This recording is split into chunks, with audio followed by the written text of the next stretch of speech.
নমস্কার, শুনছেন সাহিত্যিক বিমল করের পূর্ণ অপূর্ণ। আজ উপন্যাসের ত্রয়োদশ পর্ব। গল্প পাঠ ভালো লাগলে চ্যানেলটাকে সাবস্ক্রাইব করতে ভুলবেন না, আর একটা কমেন্টস করে অবশ্যই জানাবেন কেমন লাগছে। পথ মাইল 50 কিছু বেশি। অবনী দুপুর নাগাদ এসেছিল। বেরুতে বেরুতে 3টে বাজল। হৈমন্তীও যাচ্ছে। তার যাবার কিছু ঠিক ছিল না, বরং বরাবরই সে বেশি দূর পথ যেতে, বাইরের ঠান্ডায় রাতে ঘোরাঘুরি করতে অনুৎসাহ দেখিয়েছে। গুরুডিয়া থেকে অতটা পথ জিপে করে গিয়ে মাদাউয়ালের বন জঙ্গল পাহাড়ের মাঝখানে হাইড্রো ইলেকট্রিক পাওয়ার হাউস দেখার উৎসাহ তার ছিল না। তাছাড়া সারা রাত সেখানে কাটাতে হবে, অসুবিধেও ছিল। তবু সে শেষ পর্যন্ত যাচ্ছে। গতকাল অবনীর বাড়িতে গগনের সঙ্গে বড়দিন করতে এসে সারাটা দিন ভালোই কেটেছিল। গল্প গুজব, হাসি ঠাট্টা, বিজলীবাবুর বাড়িতে বেড়াতে যাওয়া, অনেক দিন পর হঠাৎ গগনের পাল্লায় পড়ে তাস খেলা, এসব যেন মনের কোনো গুরু ভার সাময়িকভাবে অনেকটা হালকা করে দিয়েছিল। ফেরার সময় অবনী বলল, আপনিও চলুন না কাল, সাইটটা খুব সুন্দর। বাঁধের গায়ে পাহাড়ের ওপর ইন্সপেকশন বাংলো, চমৎকার লাগবে। একটা তো রাত, অসুবিধে খুব হবে না। পরশুদিন বেলা 9টার মধ্যে যথাস্থানে পৌঁছে দেব আপনাকে। গগন বলল, চল দিদি, এই চান্স, পরে আর তোর যাওয়া হবে না। হৈমন্তী তখনও স্পষ্ট করে কিছু বলেনি। সে গগন নয়, যাব বললেই যেতে পারে না। কিছু যেন ভাবার ছিল। আজ সকালে হাসপাতালে রোগী ছিল না। অনেকটা বেলায় দুজন এলো। একটার চোখ উঠেছে, অন্যটার ঠান্ডায় চোখ মুখ ফুলে টসটসে। তারপর এলো সুরেশ্বর, সঙ্গে শিবনন্দনজি। দুজনেই যেন ব্যস্ত। কথা বলতে বলতে এসেছিল, কথা বলতে বলতেই চলে গেল। কেন এসেছিল বোঝা গেল না, কিন্তু মনে হলো যেন এই আসা যাওয়ার মধ্যে হৈমন্তীকে দেখে গেল। হাসপাতালে বসে থাকতে থাকতে হৈমন্তী স্থির করে ফেলল সে যাবে। আসার সময় যুগলবাবুকে বলে এলো কাল আসতে তার বেলা হবে, রোগী এলে যেন বসিয়ে রাখা হয়। হাসপাতাল থেকে ফিরে গগনকে বলল, আমরা আজ থাকছি না, তো সুরেশদাকে বলে আয়। পথটা নতুন, এর আগে হৈমন্তী আর এদিকে আসেনি। ছড়ানো কালো ফিতের মতন পথ, যত যাও ততই যেন ফিতেটা খুলে যাচ্ছে।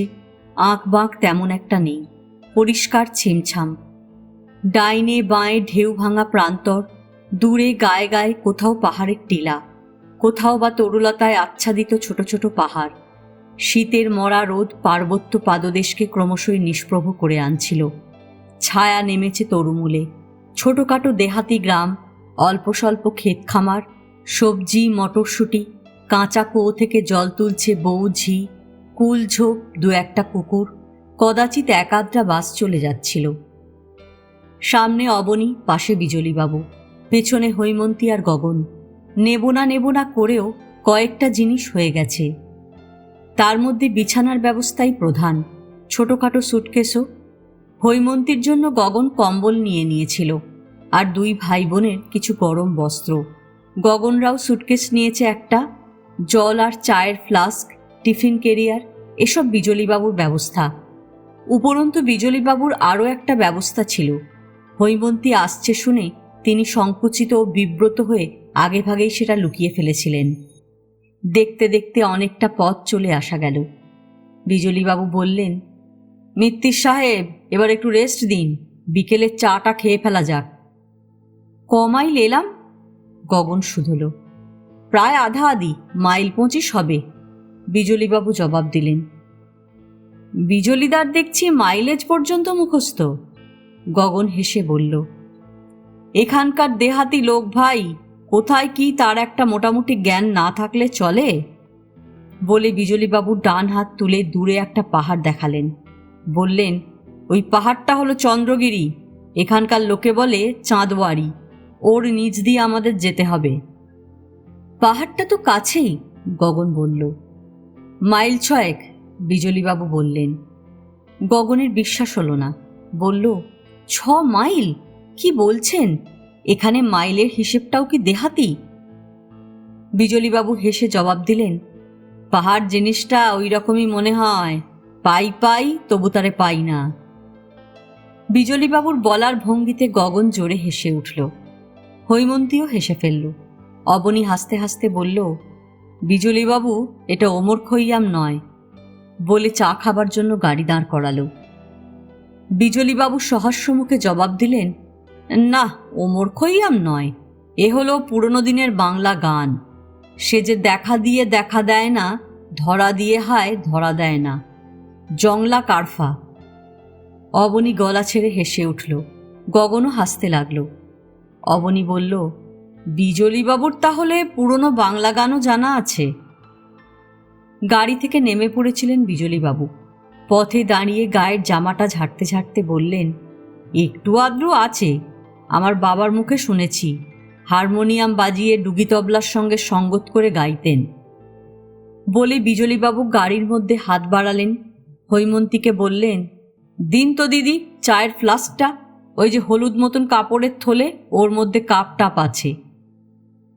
গগনও নিচে নেমে দাঁড়িয়েছিল। অবনী রাস্তায় দাঁড়িয়ে জিপ গাড়িটার সামনের চাকায় বার কয়েক জুতোর ঠক্কর মেরে কি যেন দেখে নিল। হৈমন্তী চায়ের কাপ বের করল। বিজলীবাবুর সব কাজ ব্যবস্থা মতন, কোথাও এতটুকু ভুল হবার জো নেই। চায়ের কাপ, জলের গ্লাস, কলাপাতায় মোড়া পান। হৈমন্তী গাড়ির পিছন দিক থেকে জলের ফ্লাস্ক নিয়ে কাপ ধুতে ধুতে বলল, বাড়ি থেকে সব গুছিয়ে দিয়েছে না? বিজলীবাবু হাসলেন, ওইটুকুই সুখ, কোথাও যাব বললে আর রক্ষে নেই। মরণকালে মুখে দেবার গঙ্গার জলটুকু পর্যন্ত এগিয়ে দেবে। হৈমন্তী হাসি মুখে ভৎসনা করল, ছি, ও কথা বলবেন না। গগন বলল, আপনি এমন তোফা আছেন বিজলীদা, যে আপনাকে দেখে ম্যারেজ সম্পর্কে আমার প্যানিকটা কেটে যাচ্ছে। ফোকর, হৈমন্তী ধমক দিল যেন। হাসাহাসির মধ্যে রাস্তায় দাঁড়িয়ে চা খাওয়া হলো। হৈমন্তী নামল না। মাঠ ঘাট থেকে রোদ এবার উঠতে শুরু করেছে, যেন এতক্ষণ সারাটা সকাল দুপুর ধরে আকাশ এসে মাটিতে রোদ মেলে দিয়েছিল। এবার বেলা পড়ে যাওয়ায় দ্রুত হাতে তা তুলে নিয়ে কোলে জড়ো করছে। অবনী এসে গাড়িতে বসল। ঠোঁটের ডগায় সিগারেট। বিজলীবাবু পান মুখে পুড়েছেন, জিবের ডগায় একটু চুন ছুঁয়ে ধীরে ধীরে গাড়ির মধ্যে উঠে এলেন। গগনও সিগারেট টানতে টানতে উঠে পড়ল। প্রায় 4:30 বাজছে। রোদ পালাচ্ছে বলে বুঝি শীতের দমকা উত্তরের বাতাস তাকে তাড়া করতে শুরু করে দিয়েছিল। গাছের ছায়াগুলি এখন বেশ দীর্ঘ এবং মাটির রঙের সঙ্গে ছায়ার রং মিশে আছে। অবনী গাড়িতে স্টার্ট দিল। কতক্ষণ লাগবে পৌঁছতে? গগন জিজ্ঞেস করল। ঘণ্টাখানেক, অবনী বলল। বলে বিজলীবাবুর দিকে তাকিয়ে বলল, নাওদা না কি বলে যেন, ওখান থেকে একটা কাঁচা রাস্তা ধরলে নাকি শর্টকাট হয়। বিজলীবাবু মাথা নাড়লেন। রাস্তা খুব খারাপ, আমার চেনা নেই, পুরনো রাস্তাই ভালো। গাড়ি চলতে শুরু করলো। অল্প এগিয়েই অতি শীর্ণ এক নদী। নদীতে জল নেই, বালির ওপর ছায়া নেমেছে। ধীরে ধীরে যেন বনাঞ্চলের মধ্যে রাস্তাটা হারিয়ে যাচ্ছে। বড় বড় শাল গাছ, অজস্র হরিতকি আর নিম। শীতের বাতাস এসে গাছপাতায় ক্ষণে ক্ষণে কাঁপুনি তুলেছে।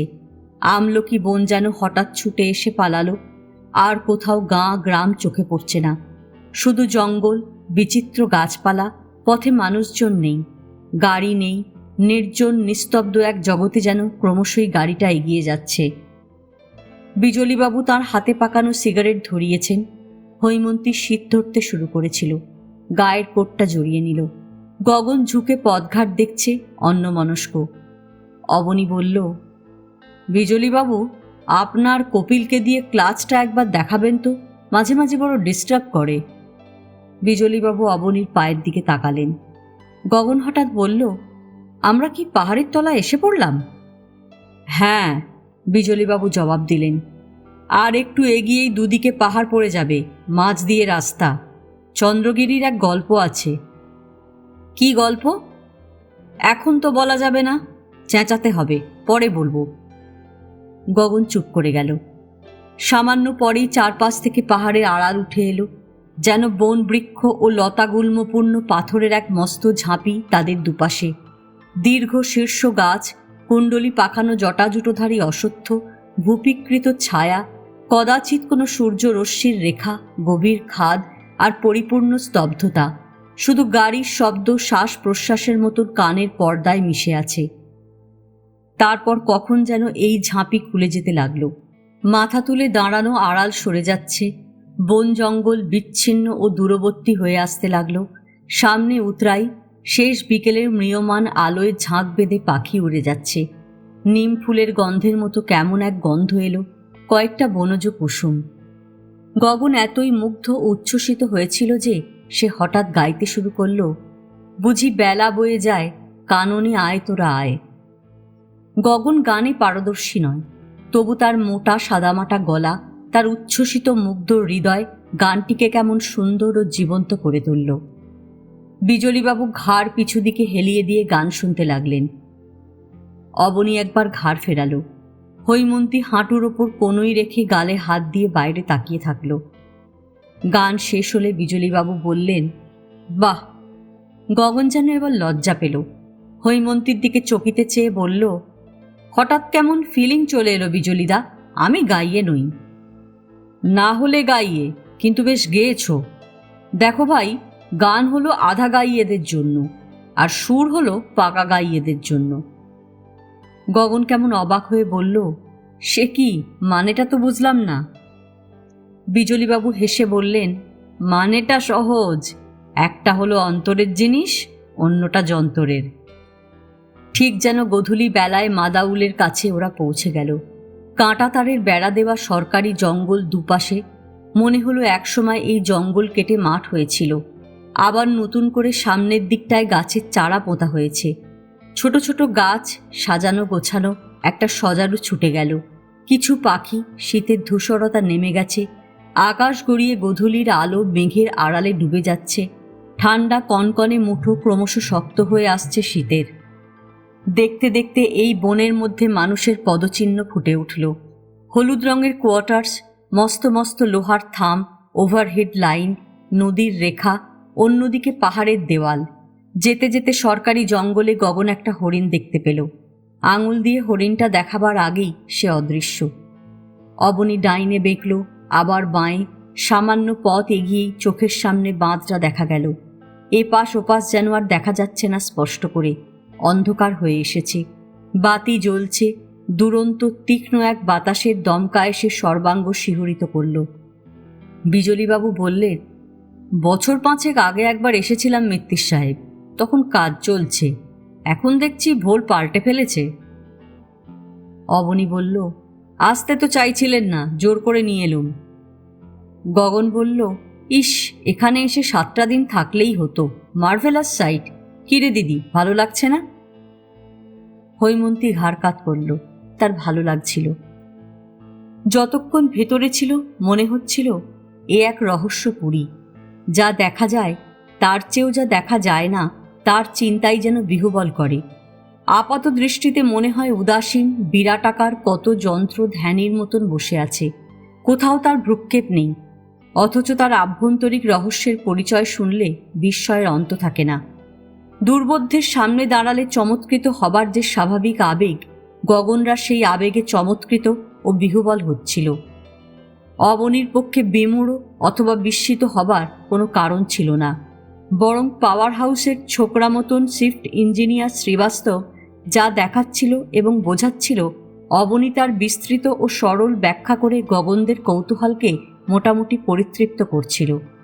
যন্ত্রের সেই জটিল জগৎ, যেখানে কেমন একটা নিরবচ্ছিন্ন গুঞ্জন ছিল, যেখানে প্রত্যক্ষের চেয়ে অপ্রত্যক্ষে এবং অন্তরালে কত বিচিত্র কিছু হয়ে যাচ্ছিল, যেখানে আলোকিত মঞ্চে কয়েকটি মাত্র কুশীলব দৈত্য সদৃশ লৌহ পিণ্ডকে করতলগত করে রেখেছিল, সেই জগৎ থেকে বেরিয়ে এসে গগন বলল, এসব দেখলে মানুষের ওপর ভক্তি বেড়ে যায়। জল স্থল তাও তার হাতে বাঁধা পড়ল। ততক্ষণে সন্ধে হয়ে গেছে। চারপাশে কেমন একটা ময়লা আলোর ভাব। টিলা আর পাহাড়, গাছপালার অন্ধকার, কৃষ্ণপক্ষের শুরু, চাঁদ উঠে আসছে, দূরে দূরে বাতি জ্বলছে, যেন একটি আলোর মালা সমস্ত উপত্যকার গলায় ঝুলানো। বাতাসের ধারালো চোট গায়ে লাগছে। কুয়াশা ঝাপসায় ডান দিকের বাঁধটি মাঝরাতের তেপান্তরের মাঠের মতন দেখাচ্ছিল। হৈমন্তীর শীত করছিল, গগন কুঁকড়ে গিয়েছিল। বিজলীবাবু কান মাথা ঢেকে নিয়েছেন চাদরে। খানিকটা পথ চড়াই উঠে ইন্সপেকশন বাংলো। গগন শীতের চোটে সিগারেট ধরালো। বলল, ভেতরে যতক্ষণ ছিলাম মনেই হয়নি এরকম ঠান্ডা। বিজলীবাবু বললেন, একে উঁচু জায়গা, পাহাড়ি, তার ওপরই বেঁধে রাখা জল কুল কিনারা দেখছি না। শীতের দাপট রাত্রে বোঝাবে। হৈমন্তীর মনে হচ্ছিল একটা স্কার্ফ কিংবা মাথায় গলায় জড়ানো কিছু যেন না নিয়ে এসে সে ভুল করেছে। নিয়ে নিলেই হতো। গাড়ি থেকে নেমেই তারা শটান চলে এসেছিল। জিনিসপত্র যা বেহারা খানসামাগুলো ঘরে নিয়ে চলে গেল। বাংলোয় তারা ঢোকেনি পর্যন্ত। একটা জিনিস হৈমন্তী লক্ষ্য করল, অবনীর চাকরির মর্যাদা এখানে বেশ। তার পরিচয়, অন্তত সরকারি পরিচয় এরা জানে হয়তো। খাতির কিছু কম করল না। সাধারণের জন্যে যা নিষিদ্ধ, নানা বিষয়ে যে কড়াকড়ি, তার কিছুই তাদের পোয়াতে হলো না। দিব্যি সব ঘুরে ফিরে বেরিয়ে দেখে এলো। রাস্তাটা সুন্দর, পাহাড়ের গায়ে গায়ে ঘুরে ঘুরে উঠে গেছে। তফাতে তফাতে বাতি, পাশে গাছপালা, নিচে তাকালে স্টাফ কোয়ার্টার্সের আলো চোখে পড়ে। ও পাশে দৈত্যের মতন ড্যাম। অবনী বলল, আপনার বোধহয় কষ্ট হচ্ছে। হৈমন্তী হাঁটতে হাঁটতে জবাব দিল, তেমন কিছু নয়, একটু ঠান্ডা লাগছে। আর বেশি হাঁটতে হবে না, কাছেই। আপনি এখানে মাঝে মাঝে আসেন? না, বার দুয়েক কাজে আসতে হয়েছে। আপনাকে চেনে? ঠিক সেভাবে নয়, তবে এখানের যিনি কর্তা ছিলেন মিস্টার মজুমদার, তার সঙ্গে আমার পরিচয় ছিল। কাজের ব্যাপারেই হয়েছিল। চমৎকার মানুষ। তিনি এখন নেই, বদলি হয়ে গেছেন। বিজলীবাবু ও গগন অন্য পাশে কথা বলছিল। কথা বলতে বলতে পথটুকু পেরিয়ে এসে ওরা বাংলোয় উঠল। দুটো ঘর প্রায় মুখোমুখি, মাঝখানে ঢাকা বারান্দা। ঘরে আসবাবপত্রের বাহুল্য না থাকলেও মোটামুটি খাট, টেবিল, চেয়ার ছিল। দেওয়ালে গাঁথা র্যাক, ঘরের লাগোয়া বাথরুম, ঘরের জানলায় কাঁচ আর খড়খড়ি। বেয়ারা খানসামাগুলো জিনিসপত্র ঘরে তুলে রেখেছিল। চায়ের পাট বসল পুবের ঘরটায়। জানলা বন্ধ, দরজা ভেজানো, বাতি জ্বলছে। ঘরের আবহাওয়ায় অনেকটা স্বস্তি পাচ্ছিল হৈমন্তী। গরম জল, রাত্রের খাওয়া দাওয়া, ঘরে আগুন তুলে দেবার ব্যবস্থা ইত্যাদির তদারকি শেষ করে এসে অবনী বলল, আপনাদের বিছানাপত্র পেতে দিক, গরম জল দিচ্ছে, বাথরুমে মুখ হাত ধুয়ে বিশ্রাম করে নিন খানিক, আমরাও ঘরে আছি। অবনী আর বিজলীবাবু তাদের ঘরে চলে গেল। ঘরে এসে বিজলীবাবু বললেন, মিত্তির সাহেব, সবই তো ভালো হলো, কিন্তু শেষ রক্ষা হবে তো? অবনী বুঝতে পারল না। সিগারেট ধরাতে ধরাতে তাকালো। বিজলীবাবু হেসে বললেন, অমন হুইস্কির একটা গতি করা দরকার। অবনী হেসে ফেলল। বিজলীবাবু চাদর বালিশ বের করতে করতে বললেন, আমি ভেবেছিলাম উনি আসবেন না। যখন শুনলাম আসছেন তখন থেকেই ঝিমিয়ে পড়েছি। মানে আর কিছু নয়, আমাদের হলো চোরের মন, শীত দেওয়ার আগে ধরা পড়ার ভয় থাকে। অবনী হাসতে হাসতে জানলা ঘেঁষা খাটের ওপর গিয়ে বসল। বসে পায়ের ওপর পা তুলে নিয়ে জুতোর ফিতে খুলতে খুলতে বলল, আপনি তো গুণী লোক, বুঝে সুঝে ব্যবস্থা করুন। বিজলীবাবু ঘরের চারপাশে তাকিয়ে দেখতে লাগলেন। বললেন, তা তো করতেই হবে। কোলের ছেলে বয়ে এনেছি, বাঁধের জলে ভাসিয়ে দিয়ে যেতে তো পারবো না। অবনী জুতো জোড়া খুলে ফেলে গায়ের কোট খুলল। খোলা হোলডল থেকে র্যাগ, স্লিপার, এটা ওটা বের করতে লাগলো। খানসামাটাকে সোডার কথা বলেছিলেন? বিজলীবাবু শুধলেন, আনিয়ে রাখবে। তাহলে আমার বিবেচনায় দুটো মুখে দিয়ে ও ঘরের দরজা বন্ধ হলেই শুরু করা যাবে।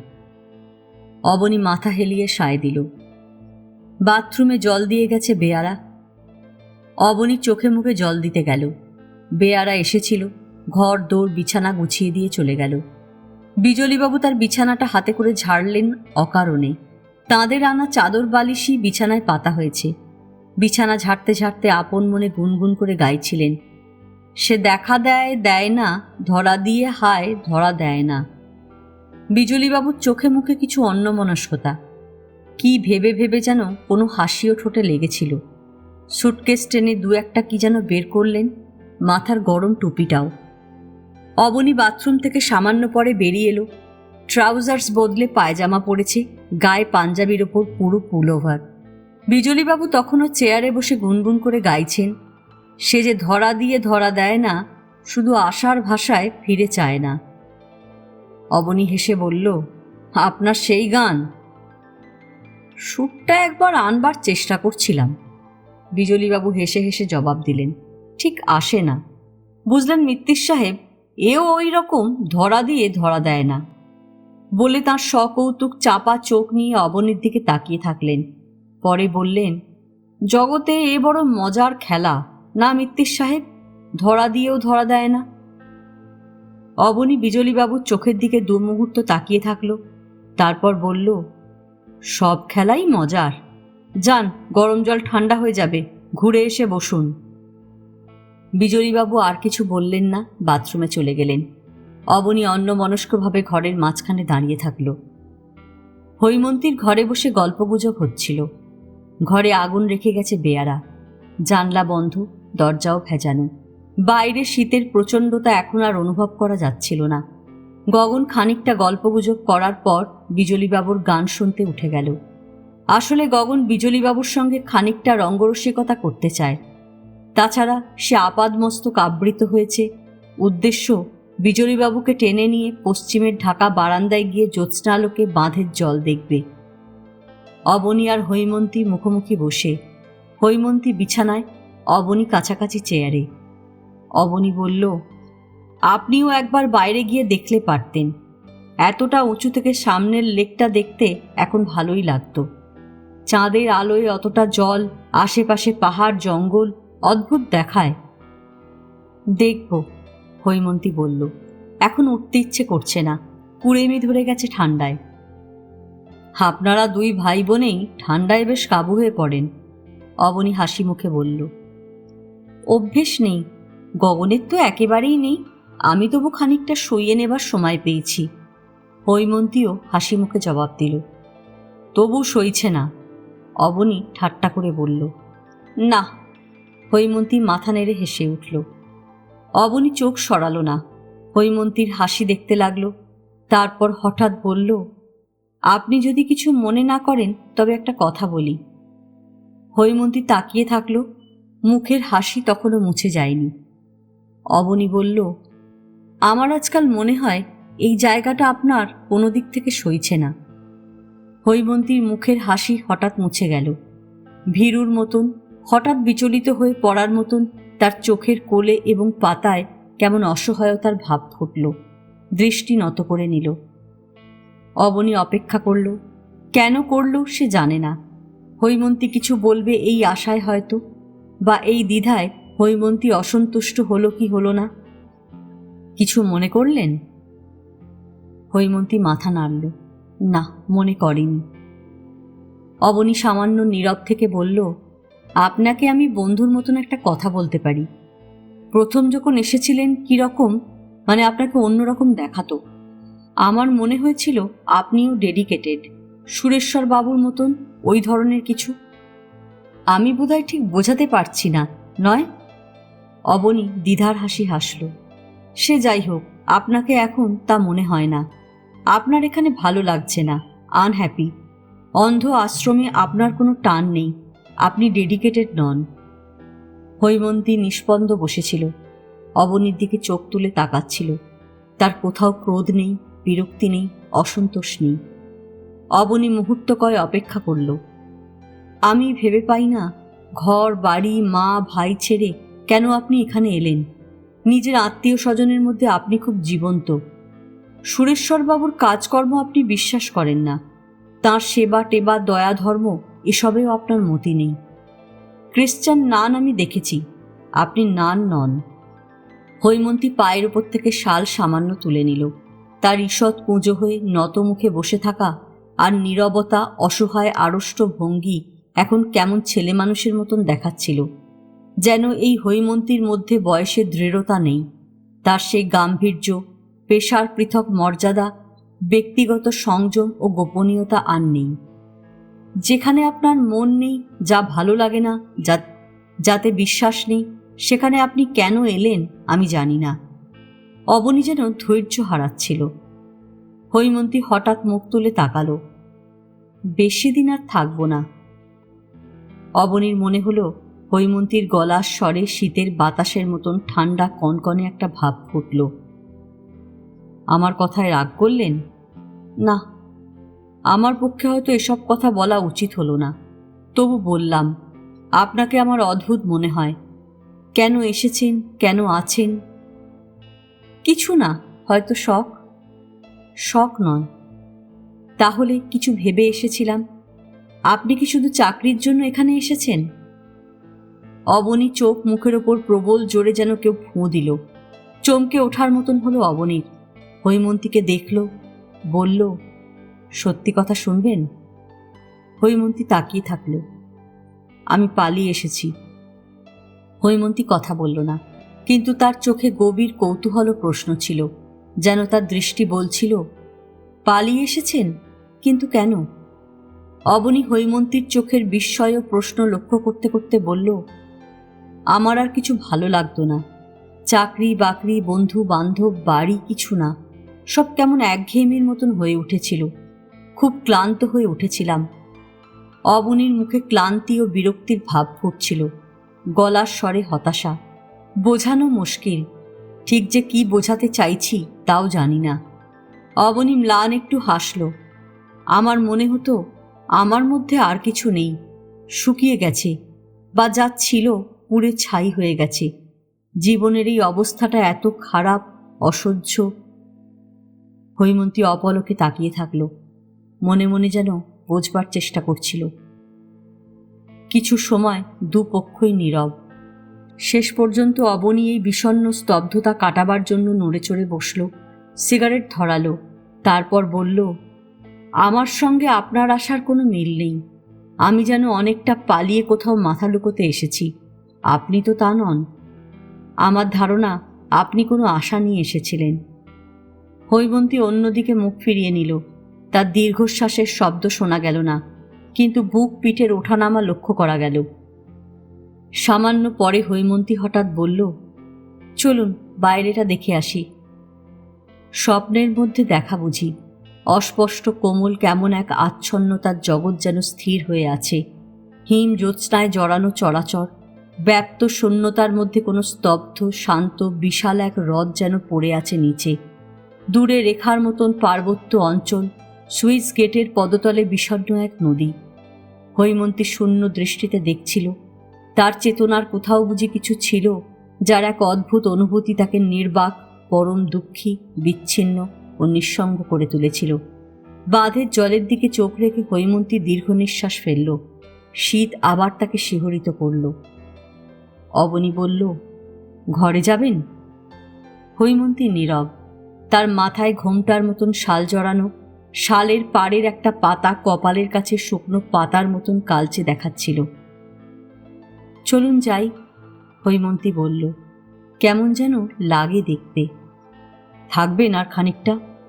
না, আমার বেশি ঠান্ডা লাগানো উচিত হবে না। হৈমন্তী ফেরার জন্য পা বাড়ালো। ফিরতে ফিরতে বলল, আজ এসে ভালোই করেছি, না এলে কত কিছু দেখতে পেতাম না। অবনীর মনে হলো হৈমন্তী কত কিছু কথাটা যেন কেমন করে বলল। মাঝ এবং শেষ রাতের কোনো সময় অবনীর ঘুম ভেঙে গেল। মনে হলো কে যেন তাকে ডাকছে। নেশায় সে কিছু শুনছে কি শুনছে না, অথবা ঘুমের ঘোরে শুনছে, বুঝল না। ঘর অন্ধকার। বিজলীবাবু অঘরে ঘুমোচ্ছেন, তাঁর শ্বাস প্রশ্বাসের শব্দ পাওয়া যাচ্ছে। অবনী বালিশ থেকে সামান্য মাথা তুলে শোনবার চেষ্টা করল কে তাকে ডাকছে। গভীর স্তব্ধতার মধ্যে অবনী কিছুক্ষণ যেন উৎকর্ণ হয়ে অপেক্ষা করল। কোনো সাড়া শব্দ নেই, কেউ তাকে ডাকছে না। মনে হলো সে ঘুমের মধ্যে জেগে উঠেছে। জেগে ওঠার সময় মনে হয়েছিল কেউ ডাকছে, বা স্বপ্নের মধ্যে সে কাউকে ডাকতে শুনেছিল। অথচ কোনো স্বপ্ন অবনীর মনে পড়ল না। সহসা ডাক শুনে ঘুমের মধ্যে জেগে ওঠায় সে সামান্য চঞ্চল ও বিস্মিত হয়েছিল। ভ্রম দূর হলে নিঃশ্বাস ফেলল। বালিশে মাথা রেখে চোখের পাতা বুজে অবনী আবার ঘুমোবার চেষ্টা করল। অন্ধকারে কয়েকটা মাছির মতন তার চোখের পাতার তলায় চেতনায় কি যেন উঠছিল।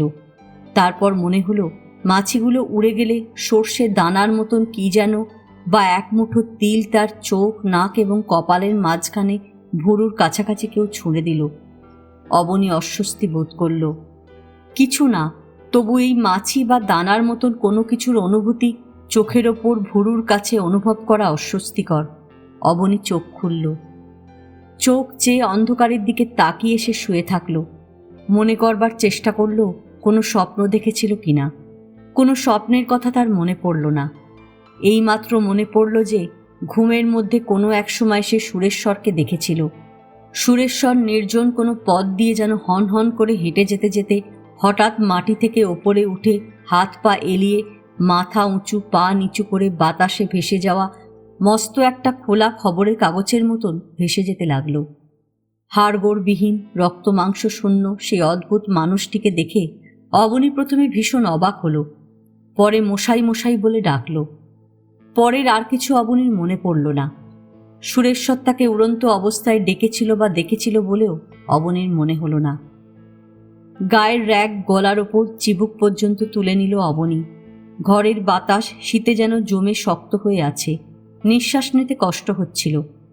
বিজলীবাবু জোরে জোরে শ্বাস নিচ্ছেন, তার নাক বন্ধ হয়ে গেছে। হুইস্কির গন্ধ ঘরে আছে কিনা অবনী বুঝতে পারল না। কখনো চোখ বন্ধ করে, কখনো চোখ চেয়ে অবনী শুয়ে থাকল। অপেক্ষা করল, ঘুম এলো না। শেষে একটা সিগারেট ধরালো। ধীরে ধীরে গলা ভর্তি করে কয়েকটা টান ধোঁয়া নিল, খেলো, হাই তুলল একবার, তারপর পাশ ফিরে শুয়ে থাকল। হাতের আঙুলে সিগারেট জ্বলছে।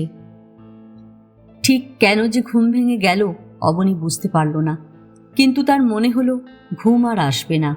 তন্দ্রাচ্ছন্ন অথবা আলস্যের কোনো ভাব নেই, তার চোখ বুজে আসছে না, এমনকি সে ক্লান্তি অনুভবও করছে না।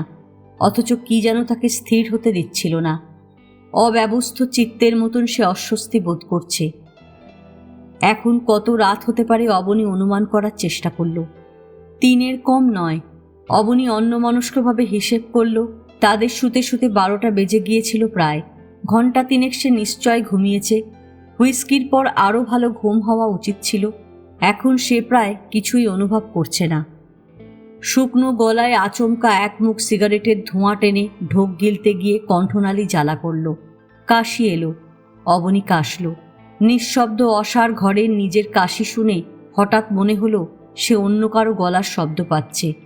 মুহূর্ত কয়েকের জন্য এরকম মনে হলেও অবনী বিশেষ কিছু ভাবল না। আবার চোখের পাতা বন্ধ করে শুয়ে থাকার চেষ্টা করল। সুরেশ্বর একটা ছড়ানো মস্ত কাগজের মতন বাতাসে ভেসে যাচ্ছে, এই দৃশ্যটা আবার তার মনে এলো। এবং তারপরে হৈমন্তীর কথা। হৈমন্তী নির্বোধ। অবনীর মনে হলো কলকাতা থেকে ছুটতে ছুটতে হৈমন্তী একটা উড়ন্ত কাগজ লুটতে এসেছিল। ঠিক যেভাবে কিছু বাচ্চা টাচ্চা কাটা ঘুড়ির পেছনে পেছনে ঘুড়ি লুটতে ছোটে, আর শেষ পর্যন্ত অনেকটা দৌড়দৌড়ি করে হাঁপিয়ে ঘুড়ি ধরতে না পেরে ফিরে আসে। হৈমন্তীর জন্য দুঃখ ও সহানুভূতি বোধ করল অবনী। সিগারেটের টুকরোটা আঙুল থেকে মাটিতে পড়ে গিয়েছিল। পোড়া সিগারেটের ধোঁয়ার গন্ধ নাকে লাগতে অবনী উঠব কি উঠব না করে শেষ পর্যন্ত উঠে পড়ল। অন্ধকারে লাইটার জেলে আলোর সুইচ দেখল, আলো জ্বালল। পোড়া সিগারেটের টুকরোটা নিভিয়ে বাথরুমে গেল। ফেরার পথে অবনী দেখল 4:30। তার অনুমান ভুল হয়েছিল তবে। প্রায় ভোর হয়ে আসছে, আর সামান্য পরেই সকাল। আপাতত কি করা যায় অবনী বুঝতে পারল না। তার ঘুম আসবে আর? চুপচাপ বিছানায় শুয়ে সময় কাটানো ছাড়া উপায় নেই। বাতিটা অকারণে ঘরের মধ্যে জ্বালিয়ে রাখতেও তার ইচ্ছে হলো না। শুকনো কাশি কাশলো বার কয়েক, পুল ওভারটা টেনে নিয়ে গায়ে দিল। ঠান্ডা লাগছিল। বাতি নিভিয়ে আবার বিছানায় এলো। কিছুক্ষণ চুপচাপ বিছানায় শুয়ে থাকতে থাকতে অবনী যেন অস্পষ্টভাবে অনুভব করল যে অস্বস্তি বশেষে জেগে উঠেছে, সেই অস্বস্তি তার বুকের মধ্যে কোথাও এতক্ষণ লুকিয়েছিল, এখন আবার দেখা দিতে শুরু করেছে। ঠান্ডা লাগার বেদনার মতন একটা বেদনা অবনী অনুভব করছে। এই বেদনা সম্পূর্ণ শারীরিক হতে পারে, হয়তো রাত্রের দিকে ঠান্ডা লেগেছে, বা এই বেদনা শারীরিক নাও হতে পারে, কিছু বোঝা যায় না। বুকে হাত রেখে অবনী বেদনা অনুভব করল। কখন ঠান্ডা লেগেছে, কিভাবে লেগেছে সে অনুমান করার চেষ্টা করল, পারল না। অগত্যা নিজের বেদনার ওপর সেঁক দেবার মতন গরম হাতটি রাখল। আস্তে আস্তে হাত ঘষল। হাত ঘষার সময় তার বুকের পাঁজরার একটা ভাঙা হাড়ের ওপর বুড়ো আঙুল রেখে স্থির হয়ে থাকল। তার বুকের পাঁজরার একটি হাড় ভাঙা, কবে ভেঙেছিল মনে নেই, নিশ্চয় খুব ছেলেবেলায়, যখন তার তেমন কোনো জ্ঞান জন্মায়নি। পরে ভাঙলে তার মনে থাকত। হাড়ের জোরটায় কিছু খুঁত তখন থেকেই থেকে গেছে, জোরের জায়গাটা সামান্য উঁচু, আঙুল দিলে বোঝা যায়। অসতর্কভাবে হাত পড়ে গেলে কিংবা জোরে কিছু লাগলে ব্যথা লাগে। না, ঠিক ব্যথা নয়, বেদনার মতন। হয়তো বাস্তবিকই ওখানে কোনো ব্যথা নেই, তবু কোনো কারণে ছেলেবেলা থেকেই মানসিক একটা বেদনার ভাব ওখানে জমে উঠেছে। একবার অবনীর মনে পড়ল ললিতা বিছানার মধ্যে খেলার ছলে তার বুকের ওপর মাথা রেখে গড়াগড়ি করছিল। হঠাৎ সে মাথা তুলে আবার যখন মাথা রাখতে গেল, অবনী তীব্র বেদনা বোধ করেছিল। ললিতাকে বলেছিল এই জায়গাটা বাঁচিয়ে। ললিতা আঙুল বুলিয়ে জায়গাটা দেখেছিল।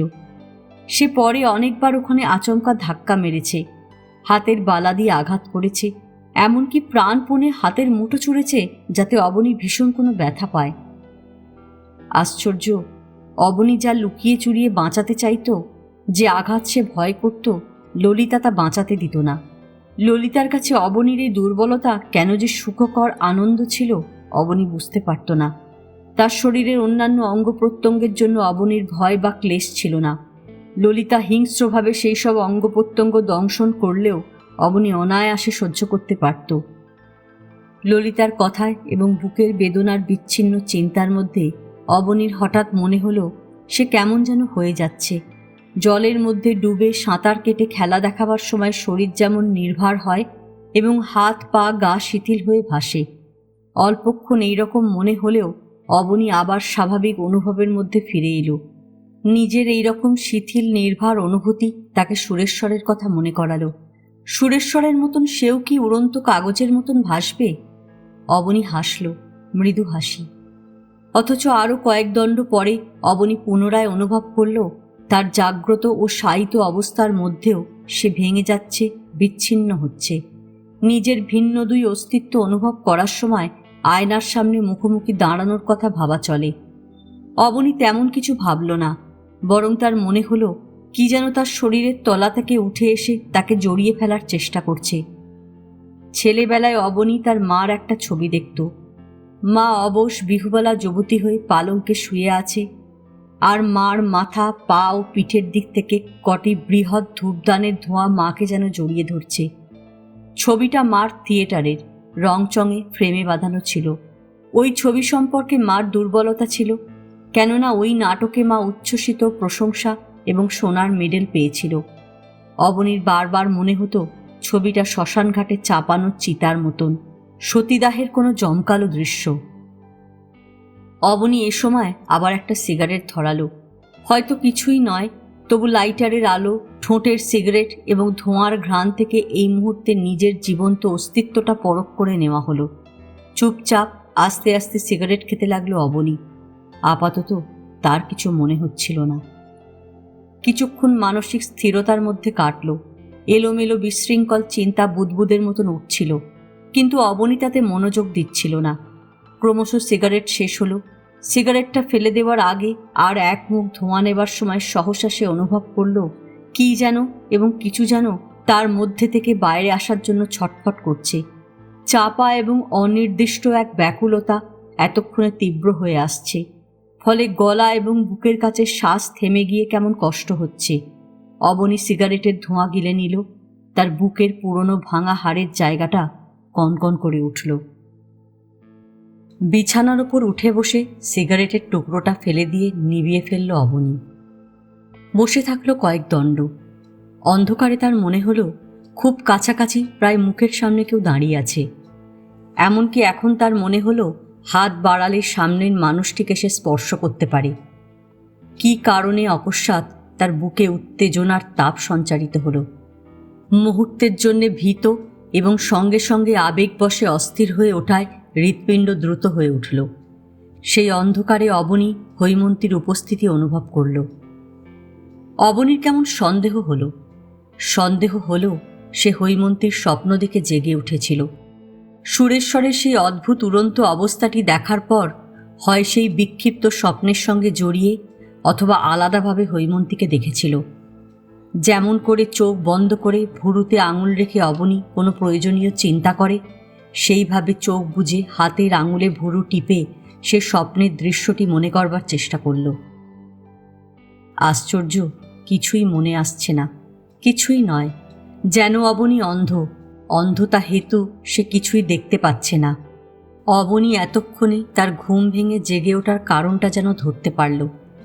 এরকম হয়, চোখের সামনে অনেক জিনিসের মধ্যে ছিল বলে বোঝা যায়নি যে কিছু হারিয়ে গেছে, হঠাৎ চোখে পড়ল বা খেয়াল হলো ওটা হারিয়ে গেছে। হৈমন্তীকে অবনী স্বপ্নে দেখেছিল কিনা অথবা স্বপ্নে হৈমন্তী তাকে ডেকেছিল কিনা অবনী মনে করতে পারল না, কিন্তু নিঃসন্দেহে অনুভব করল তার সমস্ত অস্থিরতার মধ্যে হৈমন্তী রয়েছে। এই যে ঘুম ভেঙে গেছে, এই যে সে এক টুকরো স্বপ্নে সুরেশ্বরকে গা হাত পা এলিয়ে বাতাসে ভাসতে দেখেছে, ললিতার কথা এবং তার বুকের ভাঙা হাড়ের বেদনার কথাও তার মনে আসছে। এ সবই হৈমন্তীর জন্যে। বিছানায় শুয়ে শুয়ে তার নানান রকম অদ্ভুত চিন্তা, একবার এক রকম মনে হওয়া, ঘুম না আসা, অস্থিরতাবোধ, সমস্ত কিছুর পেছনেই হৈমন্তী। হারানো জিনিসটা খুঁজে পেলে যেরকম স্বস্তির নিঃশ্বাস ফেলা যায়, অবনী অনেকটা সেই রকম নিঃশ্বাস ফেলল স্বস্তির। তার উত্তেজনা অস্থিরতা কমে এলো, প্রায় শান্ত স্থির হয়ে বসে থাকলো কিছু সময়। বসে থাকতে থাকতে অবনী মনে মনে হৈমন্তীকে সামনে বসিয়ে রেখে একটা কাল্পনিক কথোপকথন তৈরি করছিল। আপনি তাহলে ফিরে যাবেন? অবনী বলছিল। যাব। সুরেশ্বর বোধহয় খুব আশা ভরসা করে এনেছিল। অন্য কাউকে আনবে। ডাক্তার? হ্যাঁ, আপনাকে ঠিক সেভাবে বোধহয় সুরেশ্বর আনেনি। কি জানি, নিজের স্বার্থে এনেছিল। আমার প্রথম প্রথম নানান রকম কৌতূহল ছিল, পরে দেখলাম আপনি ওকে ভালোবেসেই এসেছিলেন। আপনাদের অনেক দিনের পরিচয়। অনেক দিনের ভালোবাসা? হৈমন্তী জবাব দিল না। অবনী বোধহয় বুঝতে পারল, বলল, সুরেশ্বরকে আমি আকাশে উঠতে দেখলাম স্বপ্নে। আপনি সার্কাসে ট্রাপিজ খেলা দেখেছেন? ট্রাপিজ খেলোয়াড়রা যেভাবে হাত তুলে পা সোজা করে ঝাঁপ দেয়, অনেকটা সেই রকম ভঙ্গিতে সুরেশ মহারাজ আকাশ দিয়ে উঠছে। বেশ মজার স্বপ্ন। হৈমন্তী জবাব দিল না, কিন্তু মনে হলো সে বর্ণনাটা উপভোগ করল। অবনী হাসল। হাসতে হাসতে হঠাৎ সে কেমন আক্রোশ অনুভব করল সুরেশ্বরের ওপর। বলল, একটা উড়ন্ত মানুষকে ধরবার জন্য ছোটাছুটি করাটা ছেলে মানুষই, নিছক খেলা। আমার ধারণা এরকম খেলা কোনো কাজের নয়। আমি আর খেলছি না। ফিরে যাচ্ছেন? হ্যাঁ। অবনী একটু ভাবল। আর থাকতে পারেন না? না, কি হবে থেকে। সুরেশ্বরের অন্ধ আশ্রমে থাকার কথা বলছি না, অন্য কোথাও। হৈমন্তী চোখ তুলে তাকালো, তাকিয়ে থাকলো। তার দুই চোখ বড় হলো, টলটল করে উঠল। ঘনান্ধকার চোখের মধ্যে অতি দূরে বিজলি ঝলকের মতো চোখের তারায় চকিতের জন্য আলো ফুটল।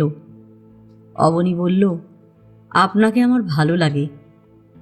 জানি। হৈমন্তী অস্ফুট স্বরে জবাব দিল। অবনী চঞ্চল হলো, অস্থিরতা বোধ করল। তাহলে যাবেন না? হৈমন্তী যেন ভাবল সামান্য, কি যেন বলল, এত ধীরে এবং জড়ানো গলায় যে অবনী শুনতে পেল না। তার মনে হলো হৈমন্তী বলল, আপনার কি মনে হয় আমি থাকতে পারি? অবনী সঙ্গে সঙ্গে মাথা নেড়ে বলতে যাচ্ছিল, হ্যাঁ পারেন। কথাটা বলতে গিয়েও বলতে পারল না, কি যেন বাধা এলো, কথাটা জিভের ওপর থেমে থাকল। হৈমন্তী তার দিকে অপলকে চেয়ে আছে। অবনী বিব্রত বোধ করছিল। যে বাধা তার মুখের ওপর হাত চাপা দিয়ে শক্ত হয়ে পড়ে আছে, সেই বাধা সরাবার জন্য সে মরিয়া হয়ে চেষ্টা করল, যেন ঝটকা মেরেই কুৎসিত হাতটা সরিয়ে দিতে চাইল। পারল না। না পেরে অসম্ভব ক্রোধে এবং ঘৃণায় ললিতা ও কুমকুমের দিকে তাকালো। ওরা দুজন যেন কখন নিঃশব্দে অবনীর অজ্ঞাতে কাছে এসে গেছে। অবনী চুপ। হৈমন্তী অপেক্ষা করছে। এতটা বিলম্ব যেন তার প্রত্যাশিত নয়। আমি জোচ্চোর, প্রবঞ্চক বা শট হতে পারি না। অবনী অস্থিরভাবে মাথা নাড়ল। ঠকানো মুশকিল। শেষ পর্যন্ত অবনী বলল, আমার স্ত্রী ছিল, মেয়ে আছে। স্ত্রীর সঙ্গে আমার কোনো সম্পর্ক নেই, ডিভোর্স চেয়ে নেব। মেয়ে? কুমকুম? কুমকুমকে? অবনী ব্যাকুল চোখে হৈমন্তীর দিকে তাকালো, যেন বলতে চাইল, কুমকুম বাচ্চা, সে কলকাতায় তার মার কাছে আছে, অযত্নে নানা অভাব অসুবিধের মধ্যে। তার মা তাকে নষ্ট করে ফেলছে। কুমকুম দেখতে বড় সুন্দর, ছিপছিপে ফর্সা, তার গলার স্বর খুব মিষ্টি। কাছে রাখলে, যত্ন করলে, ভালো শিক্ষা দিলে। পাগলের মতন এবং ভীষণ অস্থিরতার মধ্যে অবনী এইসব ভাবতে ভাবতে বা বলার জন্যে ব্যাকুল হয়েও শেষ পর্যন্ত কিছু বলতে পারল না। হৈমন্তী বলল, মেয়েকে আপনি ছাড়তে পারেন না। অবনীর কেমন অদ্ভুত এক দুঃখ হলো। যাকে সে ধরে রাখেনি তাকে ছাড়ার কথা ওঠে না, তবু মেয়েকে ছেড়ে দেওয়ার চিন্তা অন্যরকম। অস্বীকার কি? অবনীর পক্ষে সেটা সম্ভব নয়। হৈমন্তী বলল, আপনি বলছিলেন আপনার মধ্যে কিছু নেই, শুকিয়ে গেছে, পুড়ে পুড়ে ছাই হয়ে গেছে। তাই মনে হতো। এখনো মনে হয়? হৈমন্তী যেন স্নিগ্ধ সুন্দর করে হেসে বলল। অবনী চুপ করে থাকল, মুখ নিচু করে কিছু ভাবছিল। তারপর যখন চোখ তুলল, হৈমন্তীকে আর দেখতে পেল না। শূন্য দৃষ্টিতে অবনী কিছু সময় বসে থাকল। কল্পনায় হৈমন্তী এসেছিল, চলে গেছে, অথচ অবনীর মনে হচ্ছিল এই আসা যাওয়ার মধ্যে হৈমন্তী হঠাৎ যেন তার বুকের পুরনো বেদনার জায়গায় পরম সহানুভূতিতে হাত বুলিয়ে গেছে। কুয়ার মধ্যে মুখ ঝুঁকিয়ে দেখার মতন অবনী তার হৃদয়কে দেখার চেষ্টা করছিল। একসময় তার মনে হয়েছিল প্রখর তাপে, অসহ দাহে যেমন করে কুয়ার জল শুকিয়ে যায় এবং অভ্যন্তরে গভীরে জলস্তর শুকিয়ে আসে, সেই রকম তার সমস্ত হৃদয় আর্দ্রতাহীন ও শুষ্ক হয়ে গিয়েছিল। কোথাও কোনো রকম আর্দ্রতা ছিল না। অথচ এখন মনে হচ্ছে কেমন করে যেন তার শুষ্ক ক্লান্ত হৃদয় কিছু আর্দ্রতা সৃষ্টি হয়েছে। হয়তো এই আর্দ্রতার সম্ভাবনা কিছু ছিল, অবনী খেয়াল করেনি। সম্ভবত এখন সেই আর্দ্রতার জল বিন্দুর মতন চুইয়ে চুইয়ে ক্রমে ক্রমে কিছুটা সঞ্চিত হয়েছে। হয়তো তার পক্ষে এখন এই সজীবতা অনুভব করা সম্ভব হচ্ছে। কোনো আশ্চর্য সান্ত্বনার মতন, সুখের মতন অবনী প্রসন্ন বোধ করছিল। দরজা খুলে বাইরে এলো অবনী। সবেমাত্র বুঝি প্রত্যুষ হয়েছে। চারদিকে কুয়াশা, কুয়াশা এবং হিমের স্তরে স্তরে ভোরের সাদাটে আলো জমছে। কনকন করছে ঠান্ডা। এখনও বড় বেশি কিছু চোখে পড়ছে না, কুয়াশা এবং অস্পষ্টতায় ঢেকে আছে। শীতে আড়ষ্ট হয়ে কাঁপতে কাঁপতে অবনী কয়েক পা এগিয়ে গগনদের ঘরের দিকে গেল। দরজা জানলা বন্ধ, গগনরা এখনো ঘুমোচ্ছে। অবশ্য ঘণ্টাখানেক সময় আছে, তারপর ফিরতে হবে। রোদ ওঠার সময় সময় অবনী বেরুতে চায়। ঘরের কাছাকাছি দাঁড়িয়ে বন্ধ দরজার দিকে তাকিয়ে থাকার সময় অবনীর চোখে পড়ল দরজার তলা দিয়ে আলো আসছে। গগনেরা কি উঠে পড়েছে, নাকি আলো জেলে রেখেই শুয়েছিল? বা এমনও হতে পারে এই মুহূর্তে কেউ জেগে উঠেছে। অবনী অপেক্ষা করল। চারপাশ এত হিম হয়ে আছে যে অবনী কেঁপে উঠল আবার। গগনদের ঘরের বাতি নিভছে না। তবে কি ওরা জেগে উঠেছে? কে জানে, হয়তো এভাবে নতুন জায়গায় ওদের ঘুম হয়নি, গগনের বা হৈমন্তীর। ঘরের মধ্যে থেকে কোনো সাড়া শব্দ আসছিল না। অবনীর মনে হলো না দুজনেই জেগে আছে। দরজার সামনে গিয়ে দাঁড়ালো অবনী। ইতস্তত করে আঙুলের টোকা দিল দরজায়। কোনো সাড়া পাওয়া গেল না। শীতের দাপটে আঙুল এত ঠান্ডা হয়েছিল যে জোরে টোকা দেওয়া যাচ্ছিল না। এবার অবনী মুঠো করে দরজায় শব্দ করল। কে? ভেতর থেকে হৈমন্তীর গলা শোনা গেল। আমি। হৈমন্তী দরজার ছিটকিনি নামালো, শব্দ পেল অবনী। দরজা খুলে দিল হৈমন্তী। গরম চাদরে তার মাথা, গলা, বুক জড়ানো। বাতি জ্বলছে দেখে এলাম, অবনী বলল। সকাল হয়ে গেছে বলে হৈমন্তীর ভোরবেলার বাসি মুখের দিকে তাকালো। সকালের এই মুখে রাত্রের বালিশের, চুলের, ঘুমের, হয়তোবা জাগরণের কেমন এক অদ্ভুত স্বাদ মাখানো আছে। হ্যাঁ, আমি জেগেছিলাম, ঘড়ি দেখেছি। ঘুমোননি? ঘুম হয়নি? অবনী বলল। বলার সময় নজরে পড়ল তার কথার সঙ্গে সঙ্গে মুখ থেকে ধোঁয়া বেরুচ্ছে। ওই একরকম, খুব ঠান্ডা, ভেতরে আসুন। চৌকাঠের কাছ থেকে অবনী ভেতরে পা দিল। গগনবাবু খুব ঘুমোচ্ছেন। আপনার কি নতুন জায়গায় ঘুম হয় না? খানিকটা। অস্বস্তি হচ্ছিল, ঠান্ডাও খুব। সারা রাত জেগে? না, মাঝে মাঝে ঘুমিয়েছি। তবে তো কষ্টই হলো। না, কষ্ট কিসের?